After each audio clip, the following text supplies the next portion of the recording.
Hi friends, welcome to our SNT classes. ఈ SNT చెప్పమని ఎక్కువగా ఎన్విరాన్మెంట్ ఉండటం అండ్ సెకండ్ చాప్టర్ కూడా ఎనర్జీ ఉండటం స్టూడెంట్స్ రిక్వెస్ట్ చేయడంతో ఎస్ఎన్టీ స్టార్ట్ చేశానండి నేను. Good response, I got good response. Meanwhile ఈ ప్రిలిమ్స్ డేట్ దగ్గర పడుతుండడంతో స్టూడెంట్స్ అందరూ కూడా ఈవెన్ ఎస్ఎన్టీ జాయిన్ అయిన స్టూడెంట్స్ కూడా వాళ్ళు ఆల్రెడీ జాగ్రఫీ స్టూడెంట్స్గా ఉన్నారు. సో సార్ క్వశ్చన్ ఆన్సర్స్ చేయండి, ఇంకా జాగ్రఫీ మీద కొంత ఫోకస్ పెట్టండి సార్. ప్రిలిమ్స్ అయిపోయినప్పటి నుంచి ఎస్ఎన్టీ ఫాస్ట్ అప్ చేయండి అని చెప్పారు. అయినప్పటికీ కూడా ఎస్ఎన్టీ టాపిక్స్ మెల్లమెల్లగా కంప్లీట్ చేయడానికి ప్రయత్నిస్తున్నాను. మనకు ఈ జనవరి, ఫిబ్రవరి 2 months ఆఫ్ టైం మనకు ప్రిలిమ్స్ వర్క్ ఇంకా ఉంది. ఆస్పిరెంట్స్ అంతా కూడా ప్రిలిమ్స్ మీదనే ఫోకస్డ్గా ఉన్నారు కాబట్టి ఈ టైంలో నేను ఇది కంప్లీట్ చేస్తాను. తొందర పట్టొద్దండి, మెల్లమెల్లగా కంప్లీట్ అవుతుంది. అండ్ ప్రిలిమ్స్ అయిపోయాక ఎస్ఎన్టీకి సంబంధించిన కరెంట్ ఇష్యూస్ ఒకటి, అవి మంత్లీ వైజ్ కానీ లేదా మ్యాగజైన్ వైజ్ కానీ కరెంట్ ఇష్యూస్ ఏవైతే ఉన్నాయో వాటి మీద ఫోకస్ పెడుతూ జాగ్రఫీ లాగానే ప్రతి సబ్ టాపిక్ సంబంధించి ఒక 10 MCQs తయారు చేయడానికి ప్రయత్నిస్తాను. ఓకేనా? ఈరోజు మనం మాట్లాడబోయే టాపిక్ ఏంటంటే ఇంపార్టెంట్ టాపిక్, ఇది ఎక్స్పెక్టెడ్ క్వశ్చన్స్ కూడా ఉన్నాయి దీంట్లో. COP28 దుబాయ్ కాన్ఫరెన్స్ అని అంటాం. UAE COP ఎవరిదండి? ఇది UNFCCC. దీనికి సంబంధించిన హైలైట్స్ ఏంటి అనేది చూడాలి. ఈ వీడియోలో నేను మీకు అవుట్కమ్స్ కోసం మాట్లాడుతాను, ఎటువంటి అవుట్కమ్స్ వచ్చాయి అండ్ ఆఫ్ కోర్స్ దీని యొక్క ప్రీహిస్టరీ, నేపథ్యం, బ్యాక్గ్రౌండ్ ఏంటి అనేది కొంతమేర డిస్కస్ చేస్తే మీకు దీని మీద కొంత అవగాహన వస్తుంది. రిసోర్సెస్ కూడా మీకు చూపెడతాను. బెస్ట్ రిసోర్సెస్ మీరు తీసుకోవడం బెటర్ అండి. Okay, so Dubai conference of COP28 UNFCCC అనేది మన కరెంట్ ఇష్యూస్గా ఉంది. అండ్ మన లెసన్లో 5th చాప్టర్లో మనం ఇప్పుడు ఉన్నాం. యాక్చువల్గా ఈ రోజుకి 5th చాప్టర్లో గ్లోబల్ ఎన్విరాన్మెంటల్ ఇష్యూస్ టాపిక్లో ఉన్నాం. అండ్ నెక్స్ట్ మనం సస్టైనబుల్ డెవలప్మెంట్కి వెళ్ళాలి. ఇది తర్వాత ఈ టాపిక్ తర్వాత సస్టైనబుల్ డెవలప్మెంట్కి వెళ్తామండి. దీంట్లో భాగంగా ఆ ఇష్యూస్ మాట్లాడుకుంటూ వస్తూ ప్యారలల్గా ప్రోటోకాల్స్ కూడా కంప్లీట్ చేసుకుంటూ వచ్చాం. నౌ మనం డిస్కస్ చేయాల్సిన టాపిక్ కూడా యూనిట్లోనూ అదే ఉంది. అండ్ ఇది ఒకసారి యూట్యూబ్లో కూడా షేర్ చేద్దామని అనిపించిందండి. చూద్దాం. దుబాయ్ కాన్ఫరెన్స్ యొక్క ప్రీ హిస్టరీని ఒకసారి చూసాక దాంట్లో ఉన్న హైలైట్స్ని చూద్దామండి. సో ఈ పారిశ్రామిక విప్లవం అనంతరం పోస్ట్ మనకు ఈ ఇండస్ట్రియల్ రెవల్యూషన్ చూస్తే కనుక ఈ గ్రీన్ హౌస్ గ్యాసెస్ యొక్క ఎమిషన్స్, హరిత గృహ వాయువుల యొక్క ఉద్గారాలు విపరీతంగా పెరిగిపోవడం జరుగుతూ ఉంది. దీంట్లో అప్పటికే కొన్ని పర్యావరణ విధ్వంసాలు జరుగుతూ రావడంతో 1968 ఆ టైంలో స్వీడన్ అనే దేశం, ఏ దేశం అంటే స్వీడన్, ఓకే, ఐక్యరాజ్య సమితికి సంబంధించిన సామాజిక ఆర్థిక మండలిలో ఒక తీర్మానాన్ని ప్రవేశపెట్టింది. It's about environment versus development, economical development. Economical development ఎన్విరాన్మెంట్ని డిస్ట్రక్ట్ చేస్తుంది, దీని మీద డిస్కస్ చేయాలనే తీర్మానాన్ని ప్రవేశపెట్టింది. సో దాన్ని యాక్సెప్ట్ చేస్తూ UN జనరల్ అసెంబ్లీ తర్వాత ఒక తీర్మానాన్ని రూపొందించి అండ్ స్వీడన్నే అడిగింది ఏమని, to host an international conference on environment అని. అట్లా స్వీడన్ తన రాజధాని స్టాక్హోమ్లో 1972 జూన్లో ఏర్పరిచిన మొట్టమొదటి ఈ శీతోష్ణ స్థితి మార్పు కానీ, గ్లోబల్ వార్మింగ్ కానీ, సుస్థిరాభివృద్ధి, వీటి కోణంలో ఏర్పాటు చేసిన ఫస్ట్ సమ్మిట్ని మనం ఏమంటున్నామంటే స్టాక్హోమ్ డిక్లరేషన్ లేదా డిక్లరేషన్ 26 అంశాలు. గత క్లాసెస్లో ఈ స్టాక్హోమ్ డిక్లరేషన్ అనేది ఒక టాపిక్గా ఒక 20 to 30 minutes డిస్కస్ చేయడం జరిగింది. మీరు వీలుంటే అవి చూసుకోవచ్చు. డిక్లరేషన్ 26 లేదా దీన్నే ఏమంటున్నామంటే హ్యూమన్ ఎన్విరాన్మెంట్ కాన్ఫరెన్స్, మానవుడు పర్యావరణ సదస్సు అంటాం. దీని అడాప్టేషన్ మనకు June 5th జరగటం, దాన్ని అంతర్జాతీయ పర్యావరణ పరిరక్షణ దినంగా సెలబ్రేట్ చేసుకుంటున్నాం. International are global environmental protection day. And ఇక్కడ నుంచి ఎన్విరాన్మెంట్ ప్రొటెక్షన్ కోసం కొన్ని ఇన్స్ట్రుమెంట్స్ ప్రిపేర్ చేసుకోవాలి. కొన్ని ఆర్గనైజేషన్స్ కూడా ఏర్పాటు చేయాలనే ఉద్దేశం ప్రారంభమైంది యుఎన్లో. యాజ్ ఎ రిజల్ట్ మనకు ఒక సంస్థ ఏర్పాటు దారితీసింది యుఎన్ఈపి. ఇది నైరోబి, కెన్యాలో ఉంది. నైరోబి అంటే ఫర్ ఎవ్రీథింగ్ 1989-90 ఇయర్లో యుఎన్ జనరల్ అసెంబ్లీ 1990-99 డికేడ్ని అంతర్జాతీయ విపత్తు కుదింపు దినం, international decade of disaster reduction declare చేశాక మనకు వాటి యొక్క అమలు తీరును పరిశీలించడానికి యుఎన్ఐఎస్డిఆర్ ఏర్పడింది. అది తర్వాత యుఎన్డిఆర్ఆర్గా రూపొందడం జరిగింది. సో ఈ స్టాక్హోమ్ డిక్లరేషన్ అనేది మనకు ఒక సంస్థ ఏర్పడడానికి దారితీసింది. అంతర్జాతీయ సంస్థని ఐక్యరాజ్య సమితి యొక్క అనుబంధ సంస్థగా యుఎన్ఈపి అనేది ఏర్పడింది. ఎక్కడ? నైరోబి కేంద్రంగా.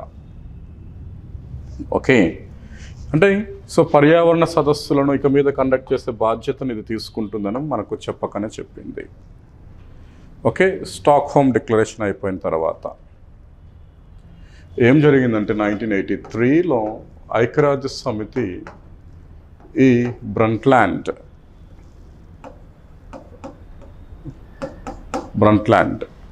వ్యక్తి ఆధ్వర్యంలో ఒక కమిషన్ని అపాయింట్ చేశారు. దేని మీద? ఆ కమిషన్ని ఆర్థికాభివృద్ధి పర్యావరణం అనే కోణంలో అపాయింట్ చేశారు. తదనంతరం దాన్నే సుస్థిరాభివృద్ధి కమిషన్ అని చెప్పడం జరిగింది.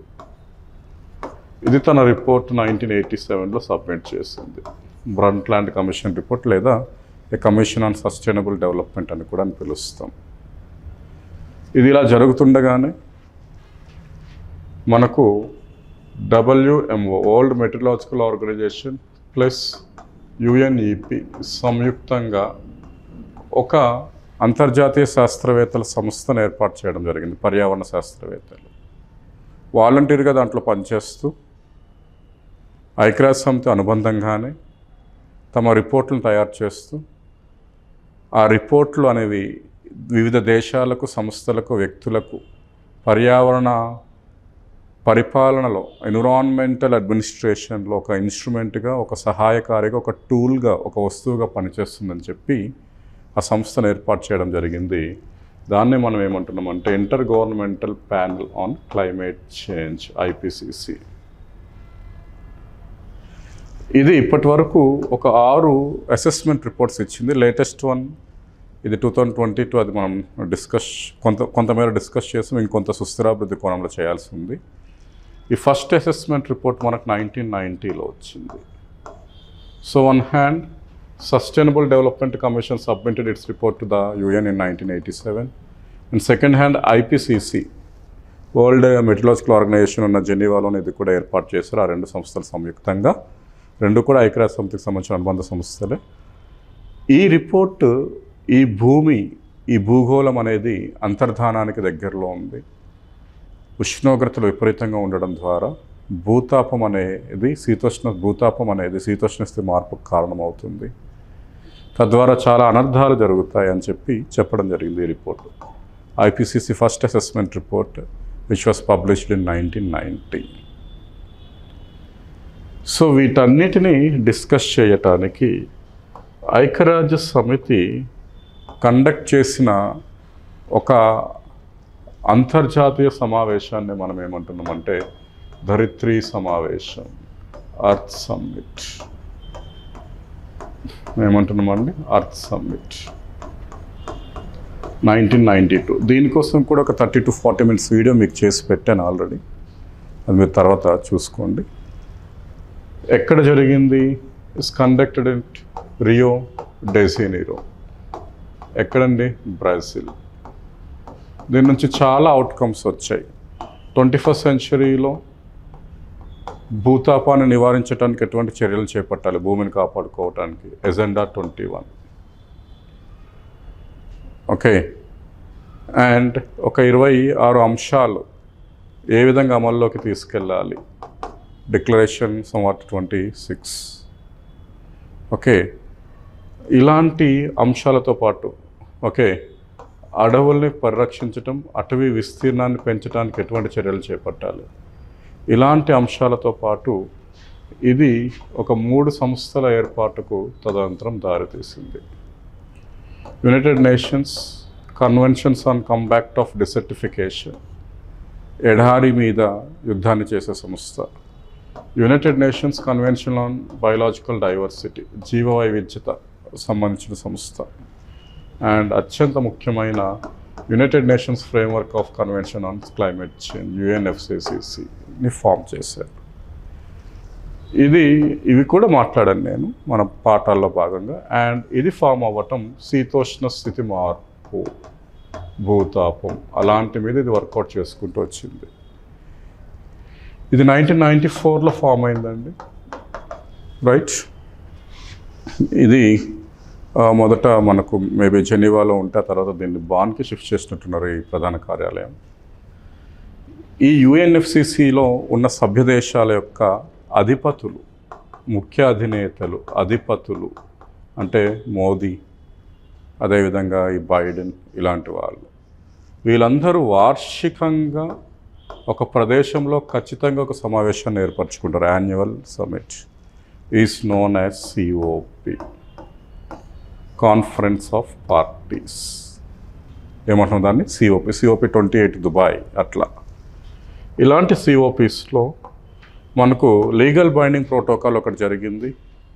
అండ్ ప్రపంచాన్నే తారాస్థాయిలో పర్యావరణ చట్టాల అమలు మీద జాతీయ స్థాయిలో నిర్దేశించిన ప్రమాణాలు, నేషనల్ డిటర్మైన్డ్ కాంట్రిబ్యూషన్స్ సంబంధించిన మరొక ప్రోటోకాల్ జరిగింది. వాటి చర్చ కూడా నేను ఆల్రెడీ వీడియోలో పెట్టాను. దాంట్లో ముఖ్యమైనది ఒకటి ఏంటంటే COP 3 క్యోటో ప్రోటోకాల్. COP 1, 2 మనకి ఎక్కడండి? COP 1 మనకు జర్మనీలోనే జరిగింది, బెర్లిన్లో.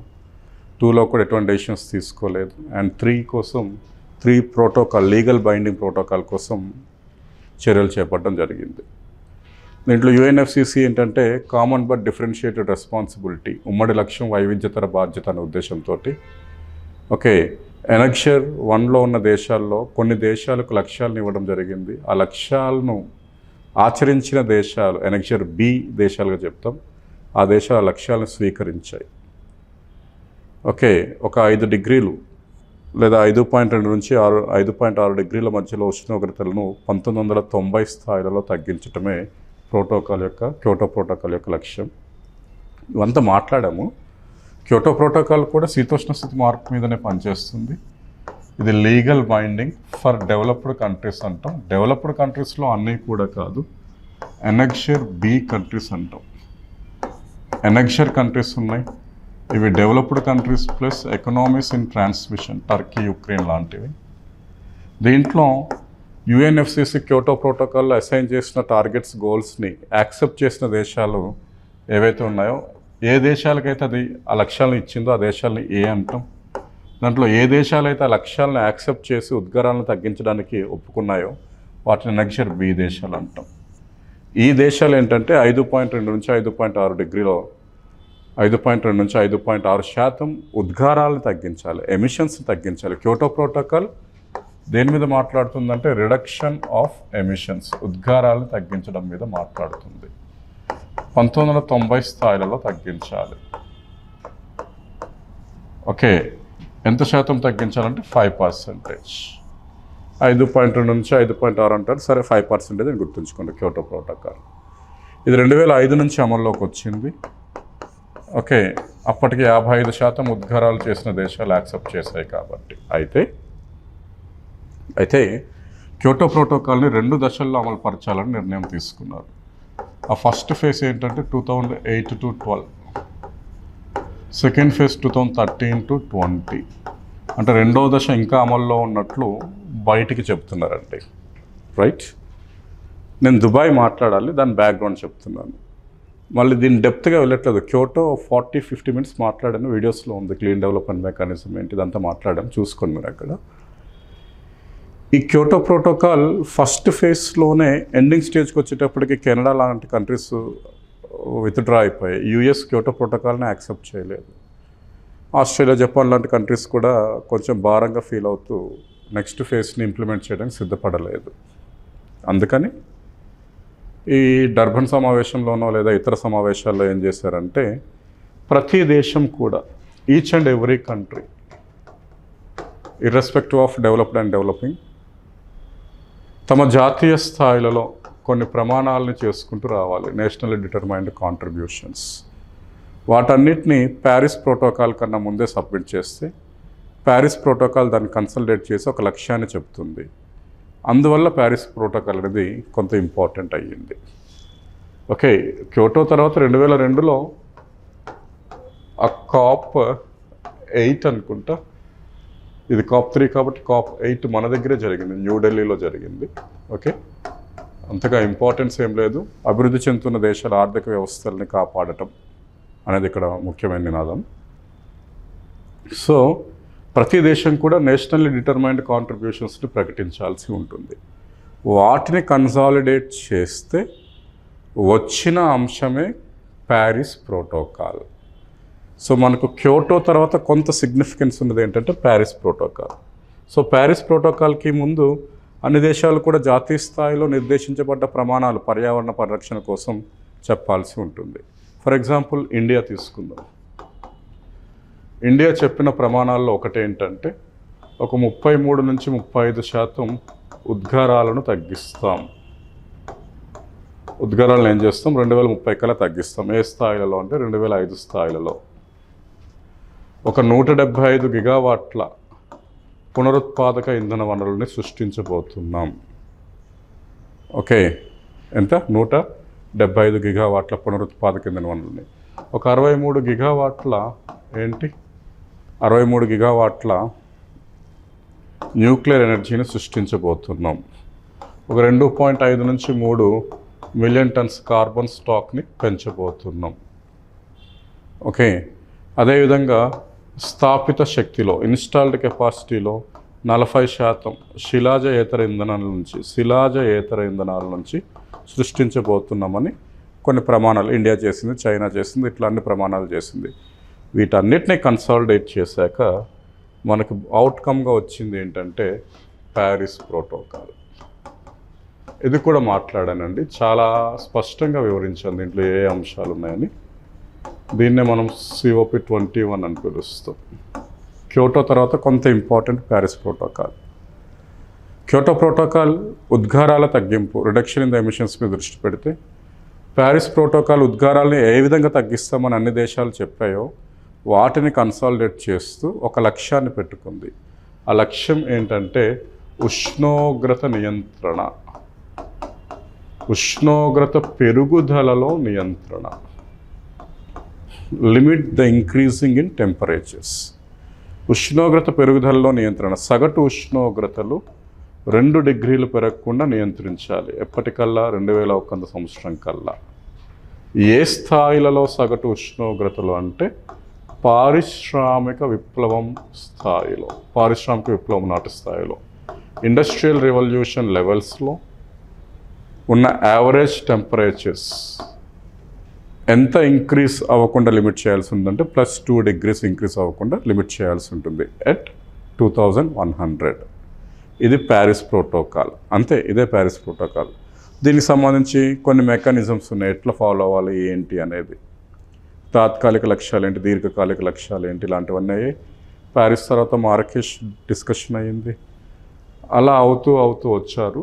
ఇక్కడ ఏంటంటే ఎన్హాన్స్మెంట్ ఆఫ్ గోల్స్ అనే కాన్సెప్ట్ తీసుకొచ్చారు. దాన్ని రాట్షెట్ మేనేజ్మెంట్ అని పిలవడం జరుగుతూ ఉంటుంది. అంటే ప్రతి 5 ఇయర్స్కి ఒకసారి కలుసుకొని తమ లక్ష్యాలు ఏవైతే ఉన్నాయో, ఇంతకుముందు చెప్పుకున్నాం కదా, నేషనల్లీ డిటర్మైన్డ్ కాంట్రిబ్యూషన్స్, ఆ లక్ష్యాలను పునరుద్ఘాటించాలి, ఇంకాస్త లక్ష్యాలను పెంచుకోవాలి. తద్వారా మాత్రమే ఈ నియంత్రణను సాధిస్తాం. దాన్నే రాట్షెట్ మేనేజ్మెంట్ అంటాం, enhancement of nationally determined contributions. As a result Paris 2016 November 4 నుంచి అమల్లోకి వచ్చిందండి. సో మనకు 5 ఇయర్స్కి ఒకసారి సమావేశాన్ని ఏర్పాటు చేసుకుని లక్ష్యాలను పునరుద్ఘాటించాల్సి వస్తుంది. కాబట్టి 2016 + 5 2021. దీన్నే మనం గ్లాస్గో మీటింగ్ అని అంటాం. దీన్నే COP26 అని అంటాం, గ్లాస్గో మీటింగ్. COP26. ఈ COP26 గ్లాస్గో మీటింగ్లో మళ్ళీ భారతదేశం, అన్ని దేశాలు కూడా నేషనల్లీ డిటర్మైన్డ్ కాంట్రిబ్యూషన్స్, జాతీయ స్థాయిలో నిర్దేశించబడ్డ ప్రమాణాలను మరింత ఎక్కువగా చెప్పాల్సి ఉంటుంది. దేని ప్రకారం? ప్యారిస్ కన్నా ఎక్కువగా చెప్పాలి. ఓకే, ఈ గ్లాస్గో మీటింగ్లో NDCsని ఇంకెక్కువగా ఉన్నత స్థాయిలో ఇంకా ఎన్హాన్స్ చేస్తూ చెప్పాల్సి వస్తుంది. దీనికి ఇండియా ఇచ్చుకున్న పేరు ఏంటంటే పంచామృత్. ఏమని చెప్పిందండి? పంచామృత్. పంచామృత్లో మన ప్రధాని అన్ని దేశీయ పేర్లు పెట్టడానికి ఇష్టపడతారు కదా. అన్ని లక్ష్యాలు కూడా 2030 కల్లా రీచ్ అవ్వాలి పంచామృతులు.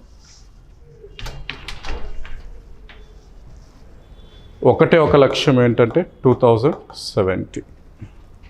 So of Panchamrit the objective 2070 ఏంటంటే నెట్ జీరో ఎమిషన్స్.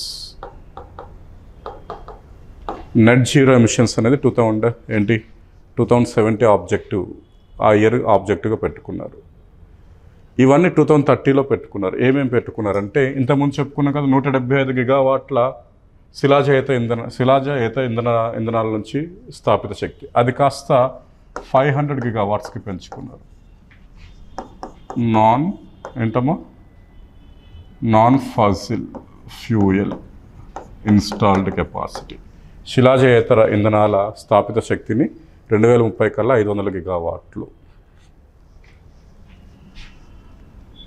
2005 స్థాయిలలో గల ఉద్గారాలు ఏవైతే ఉన్నాయో దీంట్లో 45% తగ్గించబోతున్నాం.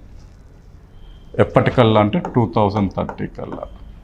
Reduction of emissions at the rate of 45% by 2030 at 2005 levels. 2030 కల్లా స్థాపిత శక్తిలో, టోటల్ ఇన్స్టాల్డ్ ఎనర్జీలో 50% రెన్యూవబుల్ సోర్సెస్ ఉంటాయి. 50% ఏముంటున్నాయండి? రెన్యూవబుల్ సోర్సెస్, పునరుత్పాదక శక్తి వనరులు ఉండబోతున్నాయి.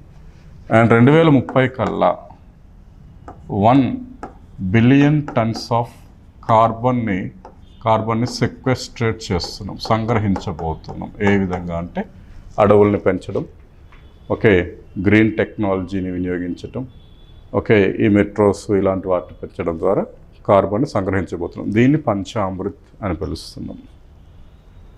దీన్ని అమలు చేయటానికి ప్రధానమంత్రి ప్రకటించిన కార్యక్రమాన్ని ఏంటంటే గ్రీన్ క్రెడిట్ ఇనిషియేటివ్ అని పిలుస్తాం. Green credit initiative. ఓకే, అందుకే గ్లాస్గోలో ఈ అంశాల ప్రస్తావన వచ్చింది కాబట్టి ఇది కొంత ఇంపార్టెంట్. ప్యారిస్ అమలు ప్రక్రియను పరిశీలించడానికి మళ్ళీ COP27 జరిగింది. ఇది ఈజిప్ట్ షార్మ్ ఎల్ షేఖ్లో జరిగింది. ఆ తర్వాత మనకు COP28 ప్యారిస్ ప్రోటోకాల్ మరింత విస్తృతమైన అమలు ప్రక్రియని జరపాలి, సుదీర్ఘమైన లక్ష్యాలని పెట్టుకోవాలి, ఉన్నతమైన ఆచరణని అమల్లో చూపెట్టాలని చెప్పి COP28 UAEలో జరపడం జరిగింది. దాని అవుట్కమ్స్ అంటే మీకు నేను స్వీడన్ ప్రోటోకాల్ నుంచి ఒక క్రమ పద్ధతిలో మనం ఇది చూసుకుంటూ వచ్చాం. COP28 అవుట్కమ్స్ ఏంటి మనం చూస్తే, పరిశీలిస్తే, కాన్ఫరెన్స్ ఆఫ్ పార్టీస్ 28 దేనికి సంబంధించింది? United Nations framework of conventions on climate change. 30th November to 13th December. Host UAE.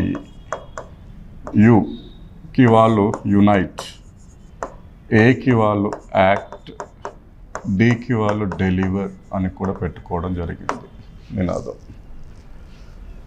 And ఎక్కడ జరిగిందంటే సమావేశం? దుబాయ్. కాబట్టి దీన్ని దుబాయ్ కాన్ఫరెన్స్ అని అంటాం. ఓకే, ఇండియా పరంగా ఏంటి?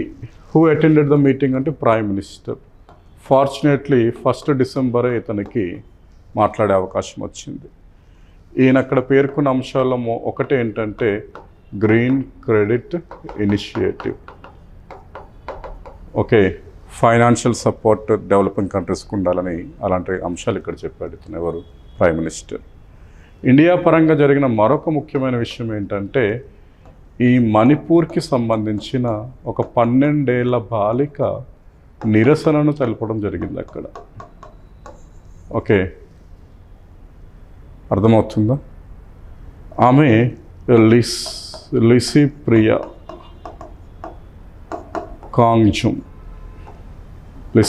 కాంగ్జుమ్ from Manipur, 12 years girl child. ఆమె అక్కడ ప్రొటెస్ట్ చేయటం జరిగింది. శిలాజేందనాల వినియోగాన్ని నిషేధించండి అని. సో ఇది గుర్తుంచుకోవాలి. ప్రైమ్ మినిస్టర్ దేనికోసం ప్రస్తావించాడన్న అంశాన్ని కూడా గుర్తుంచుకోవాలి. ఎప్పుడు జరిగింది ఏంటి కథ అనేది గుర్తుంచుకోవాలి. ఈ COP28 యొక్క అవుట్కమ్స్ ఏంటి అని అంటే ఇది కొంచెం క్రిటికల్ అండి. అంటే ఒక్కసారి చదివినంత మాత్రం అర్థం కాదు. మీరు డిఫరెంట్ వెబ్సైట్స్ని అప్రోచ్ అవ్వడం మంచిది. ఒకటి ఏంటంటే గ్లోబల్ స్టాక్ టేక్ అనే కాన్సెప్ట్ వచ్చింది. 2 phase out of fossil fuels. నినాదంలో కూడా ఇది ఉంది, చూపిస్తాను మీకు. 3 cut the emissions of carbon dioxide as well as methane. 4 tripling the renewable energy sources. ఒక 10,000 గిగావాట్లు అనుకుంటా వరకు దీన్ని పెంచండి అని చెప్పడం జరిగింది. Okay, and climate damage fund అనుకుంటా అని ఒక ఫండ్ కాన్సెప్ట్ కూడా తీసుకురావడం జరిగింది. ఇట్లా వివిధ అంశాల ప్రస్తావన మనకి ఇక్కడ వచ్చింది. ఎక్కడండి? ఈ దుబాయ్ కాన్ఫరెన్స్లో. గ్లోబల్ స్టాక్ టేక్ అని అంటే అన్ని దేశాలు అమలును మరింత జటిలం చేయాలి. పర్యావరణ చట్టాల అమలు, ముఖ్యంగా ప్యారిస్ ప్రోటోకాల్ యొక్క ఇంప్లిమెంటేషన్, నిర్దేశించుకున్న నేషనల్లీ డిటర్మైన్డ్ కాంట్రిబ్యూషన్స్ ఏవైతే ఉన్నాయో వాటిని తారాస్థాయిలలోకి తీసుకెళ్ళటం ప్రయత్నించాలి. ప్రతి 5 సంవత్సరాలకు ఆ గోల్స్ ఇంకా ఎన్హాన్స్ చేయాలి. వాటి అమలు తీరును 2 సంవత్సరాల్లో చేసి చూపెట్టాలి. ఇలాంటి దాన్ని ఏమంటున్నామంటే గ్లోబల్ స్టాక్ టేక్ అని అంటున్నాం. ఒక నిర్దిష్టమైన ఇయర్ని పెట్టుకొని 2050 అని పెట్టుకున్నట్టున్నారు. నెట్ జీరో ఎమిషన్స్కి వెళ్ళాల్సి ఉంటుంది.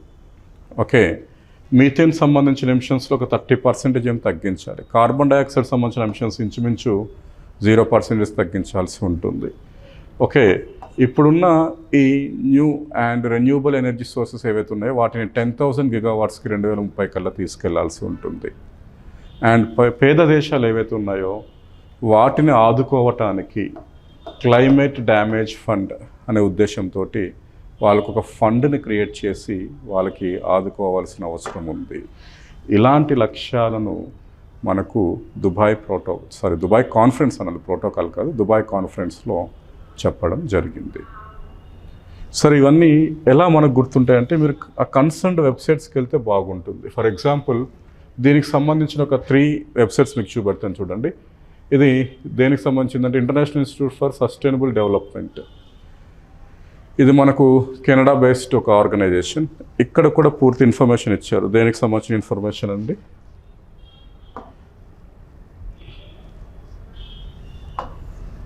ఓకే, సారీ, ఇది ప్రజెంట్ పనిచేయట్లేదు. దీనికి సంబంధించిన ఈ కాన్ఫరెన్స్ సంబంధించిన ఇచ్చారు. December 13, 2023 ఆఫ్ ఈ దుబాయ్ కాన్ఫరెన్స్ సంబంధించిన విషయం ఇచ్చారు. అండ్ ఈవెన్ మనకు 18th Decemberన ఏంటి COP28 యొక్క ఎయిమ్స్ ఏంటి అనేది ఇక్కడ పెట్టడం జరిగింది. ఓకే, గ్లోబల్ స్టాక్ టేక్ ఒకటి, ratcheting of global climatic ambition before the end of decade ఒకటి, decision of loss and damage fund, ఇలాంటి నిర్ణయాలు తీసుకున్నట్టు ఇక్కడ కూడా చెప్పడం జరిగింది. ఓకే, అండ్ అన్నిటికన్నా ముఖ్యమైనది ఏంటంటే యునైటెడ్ నేషన్స్ క్లైమేట్ చేంజ్ వెబ్సైట్కి వెళ్ళి తెలుసుకోవటం. ఇక్కడ చూడండి, COP28 agreement signals beginning of the end of the fossil fuel era. Okay, అది ఇక్కడ ఇచ్చారు చూడండి. నేను కొన్ని హైలైట్స్ చదువుతాను, మీరు ఈ వెబ్సైట్కి వెళ్ళి డీప్కి వెళ్ళాల్సి ఉంటుంది. The United Nations climate change conference close today 13th December close అయింది with an agreement that signals beginning of the end. ఇదే నినాదం ఇవ్వచ్చు రేపు ఎగ్జామ్లో. బిగినింగ్ ఆఫ్ ద ఎండ్ అనే నినాదం ఏ ఒప్పందానికి సంబంధించింది అని. Dubai of the fossil fuel era by laying the ground for a swift just and equitable transition underpinned by deep emissions cuts and scaled up finance. ఉద్గారాలని మరింత గ్రాస్ రూట్ లెవెల్లో cut చేస్తూ దానికి అవసరమైన ఆర్థిక సహకారాన్ని అందించడమే దీని యొక్క ఉద్దేశం అని చెప్పారు. బిగినింగ్ ఆఫ్ ద ఎండ్ అనేది గుర్తుంచుకోవాలి.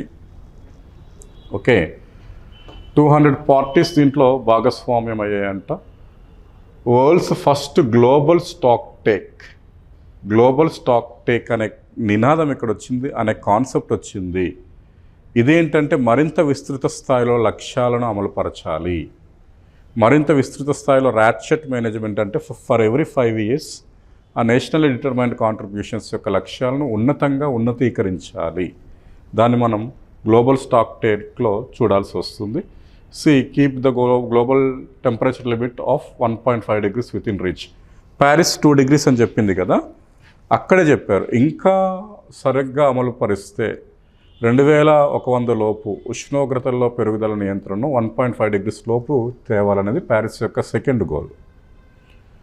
ఓకే, పారిశ్రామిక విప్లవం నాటికి ఉన్న ఉద్గారాల్లో బేరీజ్ వేసుకుంటే అప్పటికి ఉన్న సగటు ఉష్ణోగ్రతలు ఎంతైతే ఉన్నాయో దాన్ని 1.5 degrees పెరగకుండా నియంత్రించాలి అనేది ప్యారిస్ యొక్క సెకండ్ గోల్ అన్నమాట.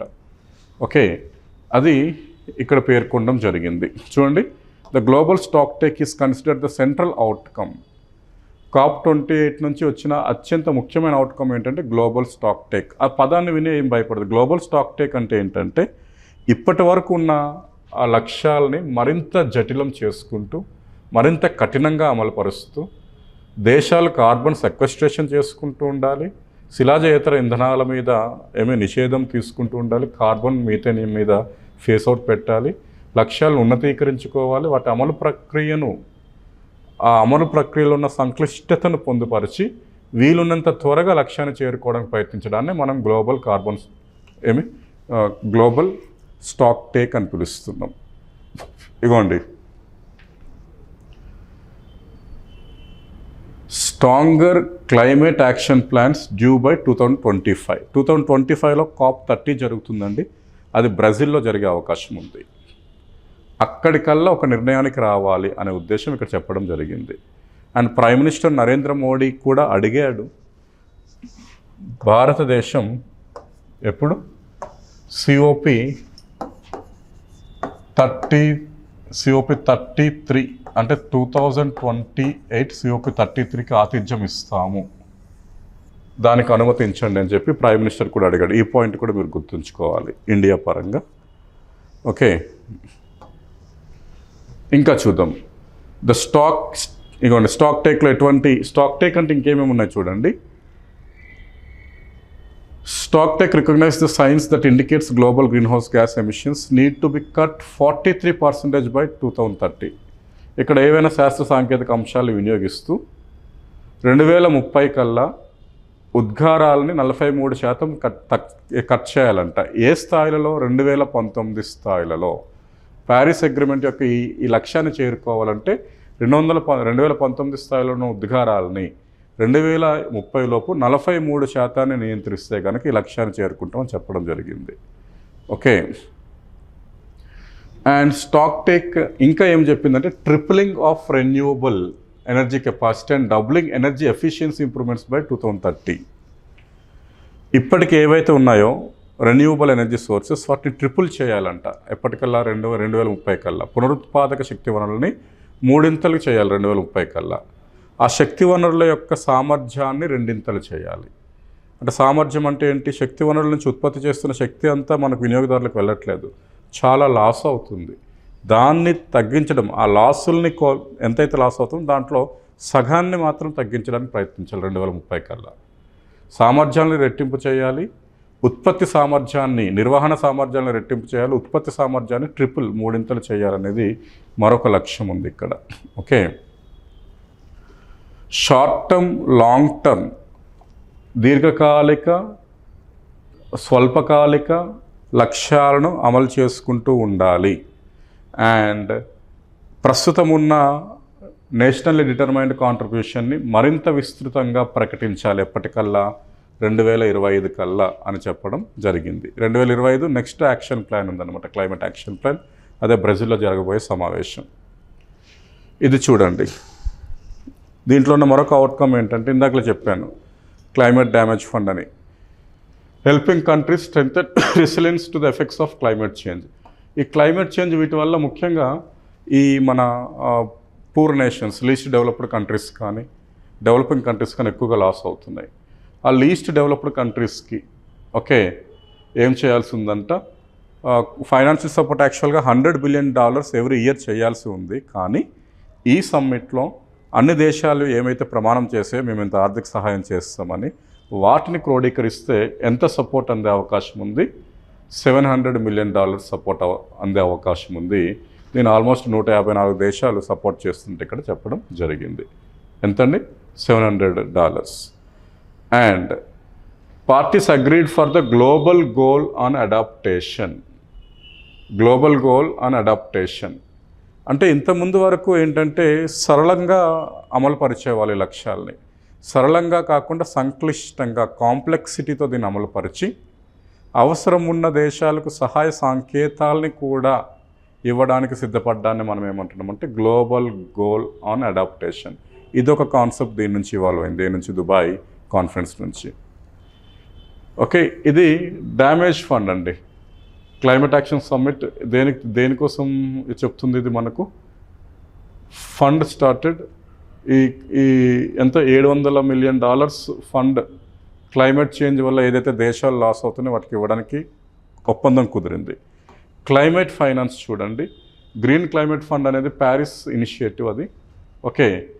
దానికి సంబంధించి అప్పుడు $100 బిలియన్ ఎవ్రీ ఇయర్ కూడా ఇవ్వాలని పెట్టుకున్నారు. కానీ ప్రస్తుతం ఉన్నత దేశాలు, అభివృద్ధి చెందిన దేశాలు ప్రమాణాలు ఏవైతే ఉన్నాయో వాటన్నిటిని క్రోడీకరిస్తే $12.8 బిలియన్ 31 దేశాల నుంచి, $12.8 బిలియన్ 31 దేశాల నుంచి అందే అవకాశం ఉన్నట్లు చెప్తున్నారు. అర్థమైందా? లక్ష్యం ఏంటంటే $100 బిలియన్ పర్ ఇయర్ అనుకున్నారు, కానీ అంత రీచ్ అవ్వట్లేదు. సరే, ఇంత రీచ్ అవుతున్నట్లు ఇక్కడ చెప్పడం జరిగింది. ఏది? $12.8 బిలియన్. ఇవన్నీ చెప్పాను కదా, $100 బిలియన్ అవసరం ఉంది, కానీ $12.8 బిలియన్ ఇప్పటి వరకు జరిగింది అని చెప్పడం జరిగింది. సరే, the new goal which will start from A baseline of $100 billion per year will be building block for the design and subsequent implementation of national climate plans that need to be delivered by 2025. 2025 కల్లా అయినా సరే ఈ అభివృద్ధి చెందిన దేశాలు ఈ సహాయాన్ని కనుక పేద దేశాలకు వాటి యొక్క క్లైమేట్ యాక్షన్ ప్లాన్లో అందిస్తే ఆ లక్ష్యాన్ని 1.5 డిగ్రీస్ ఉష్ణోగ్రత పెరగకుండా నియంత్రించే లక్ష్యాన్ని చేరుకోవచ్చని ఈ స్టేట్మెంట్ మనకు చెప్పడం జరుగుతుందండి.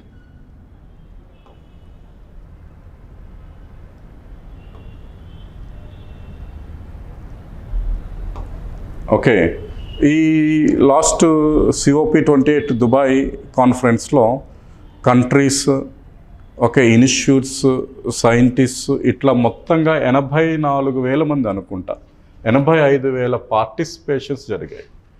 ఎంతమంది వరకు పార్టిసిపేట్ చేశారంటే 85,000 మంది పార్టిసిపేషన్ చేసినట్లు చెప్పడం జరుగుతుంది ఇక్కడ.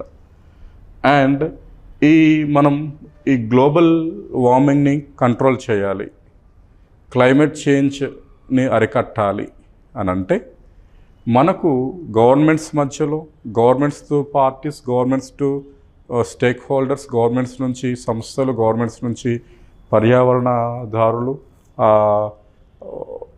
వాళ్ళందరి మధ్యలో కూడా పార్ట్నర్షిప్ అవసరం అని ఇక్కడ చెప్తుంది. Strengthening the collaboration between governments and key stake holders. IPCC అనేది లేకపోతే ఒక రిపోర్ట్ రాదు. IPCCకి ద కంట్రీస్ మధ్యలో కొలాబరేషన్ ఉండాలి. కంట్రీస్కి పర్యావరణ శాఖలకు మధ్యలో, పర్యావరణ శాఖలకు అమలుపరుస్తున్న సంస్థలకు,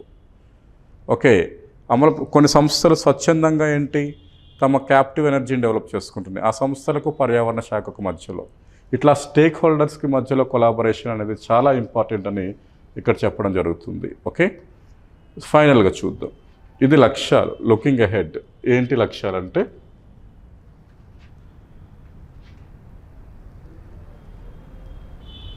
the negotiations on the enhanced transparency framework at COP28 laid the ground for a new era of implementing the Paris Agreement. Enhanced transparency framework, మరింత ఉన్నత స్థాయి లక్ష్యాలు అనేవి ఒక కొత్త బాట వేసింది ప్యారిస్ అగ్రిమెంట్ని అమలు చేయటంలో అని ఇక్కడ చెప్పడం జరిగింది. ఓకే, ఇక్కడ చూడండి. And COP28 also permits Azerbaijan కంట్రీకి COP29 హోస్ట్ చేయమని, బ్రెజిల్ కంట్రీకి, ఏ కంట్రీకి అండి, బ్రెజిల్ కంట్రీకి COP30ని హోస్ట్ చేయమని చెప్పింది. సో ఇవి కూడా క్వశ్చన్స్కి రావచ్చు. COP29 అజర్బైజాన్ ఎప్పుడు నుంచి చెప్పడం జరుగుతుంది? 11th to 22nd November. COP30 ఇది ఇంపార్టెంట్ అవుతుంది ఫ్యూచర్లో మనకు, 10th to 21st November 2025. Prime minister ఏమని అడిగాడు? 2028లో COP33 మేము హోస్ట్ చేస్తాం, అవకాశం ఇవ్వండి అని అడిగాడు. ఓకే, నెక్స్ట్ 2 years అనేవి చాలా క్రిటికల్ అంట. COP29లో governments must establish new climate finance goal reflecting the scale urgency of the climate challenge. And at COP30 they must come prepared with nationally determined contributions. జాతీయ స్థాయిలో నిర్దేశించబడ్డ ప్రమాణాలు 2015లో చెప్పడం జరిగింది. ఓకే, ప్రతి 5 సంవత్సరాలకు ఎన్హాన్స్ చేద్దాం అనుకున్నారు. 2016లో ప్యారిస్ అమల్లోకి రావడం ద్వారా 16 + 5 21. సో 20 ఈ కరోనా పీరియడ్లో ఆన్లైన్లో కండక్ట్ చేశారు. 21లో మళ్ళీ కొత్త డిటర్మైన్డ్ కాంట్రిబ్యూషన్స్ని తీసుకొచ్చారు. దానికి 5 years మనకేంటి 2025-26. అదే మనం పంచామృతం చెప్పుకున్నాం. మళ్ళీ కొత్తగా డిటర్మైన్డ్ కాంట్రిబ్యూషన్స్ ఇంకొక 5 సంవత్సరాలు రావాల్సిన ఎప్పుడు వస్తాయంట? COP30లో రాబోతున్నట్లు చెప్పడం జరిగింది. అర్థమవుతుందా?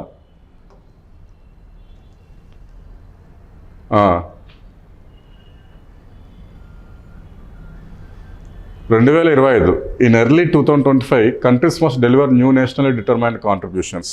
2025 నవంబర్లో సమావేశం అవుతుంది. కానీ అంతకన్నా ముందే ప్రతి దేశం కూడా కొత్త జాతీయ స్థాయిలో నిర్దేశించబడ్డ ప్రమాణాలను తెలియపరచాలి. తద్వారా ఏమవుతుందంటే వాళ్ళు ఇచ్చిన ప్రతి సింగిల్ కమిట్మెంట్ కూడా ఫైనాన్స్, అడాప్టేషన్ అండ్ మిటిగేషన్ అనే నినాదంతో తీసుకొస్తే గనక 1.5 degree ఉష్ణోగ్రత పెరుగుదల జరగకుండా నియంత్రించవచ్చు అని చెప్తున్నారండి. ఓకే, అండ్ ఈ ముగింపు సమావేశంలో దీని అధ్యక్షుడు, COP28 అధ్యక్షుడు సుల్తాన్ ఆల్ జబేర్, సౌదీ మన UAEకి సంబంధించిన సంవాట్ మినిస్టర్ అనుకుంటున్నా, అర్బన్ మినిస్టర్. ఆయన స్పీచ్లో ఏం చేశాడంటే వరల్డ్ కమిట్మెంట్ ఎలా ఉండాలంటే ఫాలోయింగ్ అవర్ నార్త్ స్టార్. ఇది కూడా కొటేషన్ అడగచ్చు. Following our north star. North స్టార్ని ఫాలో అవ్వటం అంటే అర్థం ఏంటంటే దాన్ని ఫాలో అవుతూ మన మార్గాన్ని ఏ విధంగా రీచ్ అవుతున్నాం, ఒక నిక్కచ్చైన ఖచ్చితమైన మార్గాన్ని మనం అమలుపరచాలి అనేది ఆయన ఇండైరెక్ట్గా చెప్తున్నాడు. ఫాలోయింగ్ నార్త్ స్టార్ అంటే ఉత్తర ధ్రువం దాన్ని ఫాలో అవ్వడం అని కాదు. ఫాలోయింగ్ నార్త్ స్టార్ అంటే అర్థం ఏంటంటే ఒక పర్ఫెక్ట్ అమలు ప్రక్రియను మనం ప్రారంభించాల్సిన అవసరం ఉంది. తద్వారా ఈ 1.5 degrees నియంత్రణ, ఉష్ణోగ్రత పెరుగుదల జరగకుండా నియంత్రించవచ్చు అనేది ఈయన యొక్క ఉద్దేశం. ఈ స్టేట్మెంట్ అడిగే అవకాశం ఉంది. అండ్ ఫస్ట్ స్టేట్మెంట్ ఏముందండి మనకు, బిగినింగ్ ఆఫ్ ద ఎండ్ అనే నినాదం కూడా అడిగే అవకాశం ఉంది. ఇండియాకి సంబంధించిన పంచామృత్ అడిగే అవకాశం ఉంది. ఓకే, గ్లోబల్ స్టాక్ టేక్ అనేది ఎక్కడి నుంచి వచ్చిందని అడిగే అవకాశం ఉంది. గ్లోబల్ అడాప్టేషన్ గోల్స్ అనేది ఎక్కడి నుంచి వచ్చిందనే అవకాశం ఉంది. రెన్యూబుల్ ఎనర్జీని COP28 ఎంతవరకు పెంచమంది? 3 పెంచమని చెప్పే అవకాశం ఉంది. ఓకే, అండ్ దేన్ని నిషేధించమని చెప్పారండి? మీథేన్ని, కార్బన్ డైఆక్సైడ్ని ఫేస్ అవుట్ చేయాలి 2050 కల్లా కంప్లీట్గా అని చెప్పడం జరిగింది. ఇలాంటివి ఏమైనా అడిగే అవకాశం ఉందండి. దీనికి సంబంధించి మీరు ఈ వెబ్సైట్ని మళ్ళీ చూడండి, PIB ప్రెస్ ఇన్ఫర్మేషన్ బ్యూరోని మళ్ళీ చూడండి, 2-3 సార్లు చదవండి. ఇప్పుడు ఇది SNTకి సంబంధించిన అంశం. టైం ఉంటుంది కదా, ఇంటర్వెల్స్లో అప్పుడప్పుడు మీరు చూస్తుంటే మంచిది. 3 సంస్థలకు సంబంధించిన ఇన్ఫర్మేషన్ మీకు ఇచ్చాను. ఒకటి UNFCCC డైరెక్ట్ వెబ్సైట్, 2 PIB, 3వది IIST international institute on sustainable development. ఈ 3 కూడా COP28కి సంబంధించిన లక్ష్యాలను ప్రస్ఫుటంగా చెప్పడం జరిగింది. Okay, global stock take, tripling the renewable energy. Okay, ఏంటిది? Loss and damage finance, climate loss and damage finance. Okay, ఈ మూడిటితో పాటు global adaptation goal, phase out fossil fuels, especially focus ఏంటి? కార్బన్ డైఆక్సైడ్ 100% ఫేస్ అవుట్ చేయాలి, methane 30% phase out చేయాలి అనేది ఈ COP28లో పేర్కొనడం జరిగిందండి. మన పరంగా మనం గుర్తుంచుకోవాల్సినవి ఆ పదాలు. ఓకే, ఈ నినాదాలు, 2 నినాదాలని గుర్తుంచుకోవాలి. ఒకటి బిగినింగ్ ఆఫ్ ద ఎండ్ అనేది ఎక్కడి నుంచి వచ్చింది. 2, ముగింపు సభలో అధ్యక్షుడు ఏమని చెప్పాడు? ఈ COP28 అధ్యక్షుడు ఫాలోయింగ్ ద నార్త్ స్టార్, ఖచ్చితత్వమైన అమలు కోసం దాన్ని వాడాడు. ఏమేం పదాలు బయటకు వచ్చాయండి మనకు? గ్లోబల్ స్టాక్ టేక్, ఫస్ట్ది సెంటర్ అనేది ఇది. గ్లోబల్ స్టాక్ టేక్, అమలు ప్రక్రియను మరింత ఉన్నతీకరించడానికి గ్లోబల్ స్టాక్ టేక్ అనే పదాన్ని వాడారు. గ్లోబల్ అడాప్టేషన్ గోల్ అనే పదాన్ని వాడారు. Tripling the renewable energy, phase out of fossil fuels, reduction the emissions like methane 30%, damage finance, climate damage finance, ఇలాంటి పదాలు దీంట్లో వాడటం జరిగింది. ఓకే, అది మీరు ఒక్కసారి ఏం చూసుకోవాలి. వీలుంటే భారతదేశానికి సంబంధించిన పంచామృత్, గ్లాస్గో సమావేశంలో భాగంగా ప్రైమ్ మినిస్టర్ చెప్పిన పంచామృత్ 5 లక్షలు ఇంతకుముందు బోర్డు మీద చెప్పాను. పాత క్లాసెస్లో కూడా వాటిని పేర్కొన్నాను. అవి వీలుంటే ఒకసారి చూడాల్సిన అవసరం ఉంది. ప్రైమ్ మినిస్టర్ ఓకే, UAE అధ్యక్షుడు కాకుండా, UNEP అధ్యక్షుడు కాకుండా మాట్లాడిన తొలి వ్యక్తి ఇతనే. December 1st ఇతనికి మాట్లాడే అవకాశం వచ్చింది.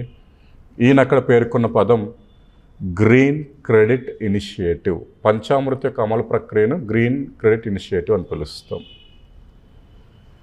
భారతదేశం 2028కి సంబంధించిన COP33 సమావేశాన్ని హోస్ట్ చేయాలనుకుంటున్నట్లు చెప్పడం జరిగింది. పర్మిషన్ అడగడం కూడా జరిగింది. మన దేశానికి సంబంధించిన, మణిపూర్కి సంబంధించిన 12 ఏళ్ల బాలిక పర్యావరణవేత్తగా కూడా ఆమెకి పేరుంది. ఓకే, లీసీ ప్రియా కాంగ్జోంగ్, ఆమె పేరును కూడా గుర్తుంచుకోవాలి. ఈ నినాదాలు, ఆ లక్ష్యాలను గుర్తుంచుకోవాలండి. ఓకేనా? ఇది COP28. ఈ 3 వెబ్సైట్స్లో ఇది ఏదో ఒకటి ఫాలో అవ్వడం మంచిది మీరు. ఓకే, తర్వాత అంశాలు మళ్ళీ చూద్దాం. నెక్స్ట్ ఏమేమి టాపిక్స్ మనం మాట్లాడాలి ఏంటి కదా అనేది చూద్దామండి.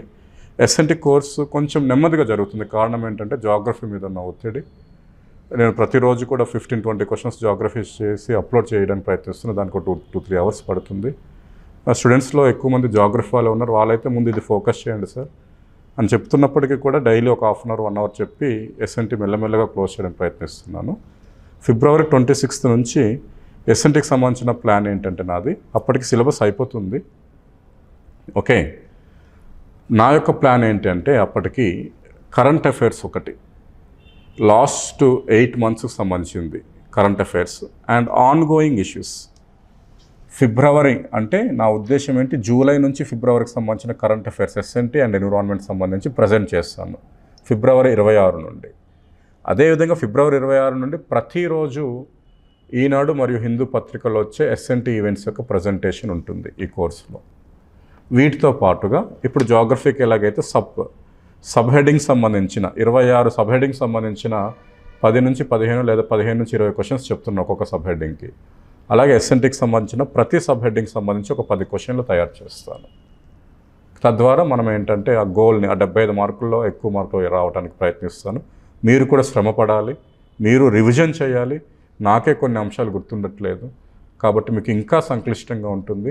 Only practice makes man perfect. కాబట్టి అది చేయండి. ఇప్పుడైతే మెయిన్స్ మీద కొంచెం ఫోకస్ తగ్గించి ఎక్కువ ఫోకస్ ప్రిలిమ్స్ మీదనే పెట్టండి. ఓకేనా? థ్యాంక్ యూ అండి. All the best.